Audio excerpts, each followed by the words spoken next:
Parte 2 do dia que eu caí no couro com a minha sogra bem no dia do meu casamento. Quando eu fiquei sabendo que ela estava vestida de noiva, isso já começou assim, sabe, apertar meu coração.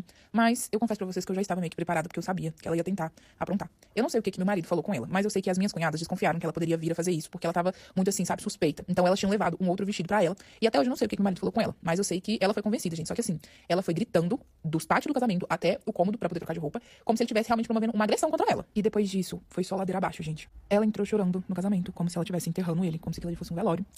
E quando eu entrei, ela fingiu um desmaio, fingiu que tava passando mal. Só que como a família toda já conhece a peça, eles só ignoraram. Então desmaiada, ela ficou. Só que, gente, imagina, sabe? Como que fica a nossa cabeça depois de ter que lidar com isso tudo, sabe? Ela tentou interromper o pastor várias e várias vezes.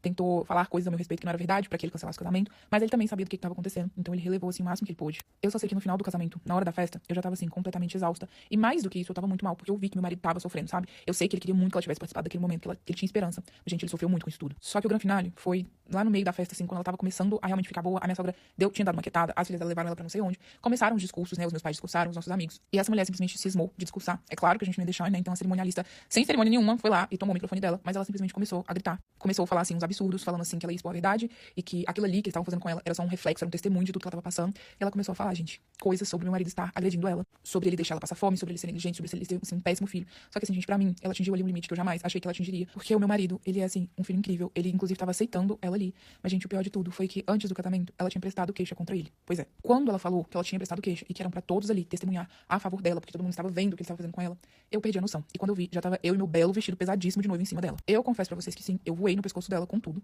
E, gente, não teve jeito, porque aquilo deixou meu marido muito mal. Foi a primeira vez que eu vi ele chorando. Porque eu sei o tanto que aquilo foi pesado, tanto que aquilo foi, nossa, enfim, foi terrível. Eles custaram me tirar de cima dela, porque eu tava com muita raiva. E o meu vestido, gente, era muito, mas muito pesado mesmo. Eu sei que, assim, eu saí toda desgrenhada, mas ela também saiu. E é isso que importa. A festa de casamento acabou ali, porque a gente não tinha, assim, mais clima nenhum. E a nossa lua de mel foi resumida em ficar fazendo videochamada com um advogado, porque pode ter certeza que ela processou a gente pela surra que eu dei nela. E também porque, né, tinha toda a questão da queixa e tudo mais. Só que depois, graças a Deus, as filhas dela convenceram ela a tirar a queixa, porque, né, quando ela entendeu a real possibilidade do meu marido ser preso, ela entendeu que ela tinha ultrapassado todos os limites. Já fazem 5 anos que isso aconteceu e nunca mais nós conversamos com ela. Ela fez de tudo pra tentar chamar a atenção dele, mas com o tempo ela cansou, porque realmente ele não deu mais ouvido a nada do que ela falava. Ela, inclusive, não sabe nem o nome da cidade que a gente mora. E, assim, ela nunca nem viu a minha filha. E no que depender de mim e do meu marido, ela vai continuar sem ver.